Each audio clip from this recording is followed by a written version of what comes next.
자, 그럼 이어서 이번에는 반도체 쪽도 보겠습니다. 앞서서 말씀드린 것처럼 순매수, 외국인 쪽 순매수 SK하이닉스, 순매도는 삼성전자로 체크가 되고 있고요.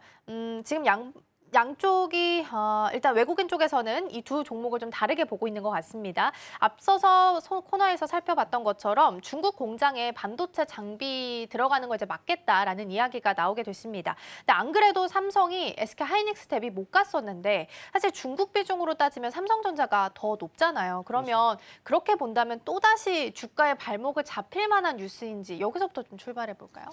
바이든 행정부 때 유예가 됐던 부분들이 2023년도, 4년도, 한 6년도까지는 사실상 좀 유예를 좀 받은 상태이기 때문에 이 부분들이 만약에 현실화가 된다면 2027년도부터가 좀 걱정이 좀 될 수 있는 부분이고요. 그쵸. 다만 좀 이게 상무부에서 공식적인 입장이라기보다는 이제 추정 보도라는 겁니다. 그러니까 이 부분은 미국 특히나 뭐 백악관의 최종 확인 여부가 좀 더 필요할 것 같은데 지금 중국과에 대한 관세 협상들이 좀 추진되고 있는 과정, 이 부분이 긍정적인 어떤 이 협상 부분으로 좀 도달됐던 내용들, 세부된 내용들은 아직까지 남아져 있는 부분들이 있지만 중국 쪽으로는 히토류 수출 제한이 이제 해제가 좀 됐던 부분들 안에서는 뭐 이 반도체 수출에 관련된 일부 규제가 좀 완화될 수 있는 부분들, 이 부분을 좀 주시를 좀 해본다면 이전과 좀 동일한 어떤 이 유예 부분들로 좀 이어질 수 있지 않을까라고 좀 볼 수가 있겠고, 만약에 이 부분이 현실화가 좀 된다면 이 부분에 대한 희비도 좀 따져봐야 될 것 같은데, 사실 이거에 관련된 영향들은 뭐 장비주의 같은 제한 부분들이 품목별 어떤 편차는 좀 있다고 봅니다. 네. 그렇기 때문에 삼성전자가 중국향 비중이 좀 다소 높은 부분들은 일단 노이즈가 좀 될 수 있는 부분들은 맞지만 네. 이 부분은 상무부 이상의 뭐 이 백악관에서에 대한 최종 확정 여부가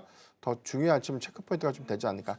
다만 오늘 하락의 어떤 영향들은 지정학 리스크에 관한 수급 영향도 있었고요. 두 번째는 반도체 개별적인 어떤 노이즈가 좀 반영이 좀 됐는데 이런 부분들이 뭐 전체적으로는 뭐 이 반도체 수출 규제에 관련된 부분들에 대한 대중 규제가 가속화됐던 부분들, 이 부분은 상당히 좀 주가에 좀 반영됐던 부분들이지만 재차 좀 노이즈가 좀 되고 있는 부분들은 명확하게 뭐 반도체 섹터 안에서 뭐 칩스법이라든가 미국에 관련된 어떤 이 공장에 관련된 유치 부분들, 이런 부분들에 관련된 정책 기조들이 아직까지의 일부 좀 노이즈가 남아있는 점들, 이런 부분들이 한 번 더 부각되면서 오늘 시장이 좀 영향으로 좀 작용하지 않았나라고 좀 판단해 보십니다.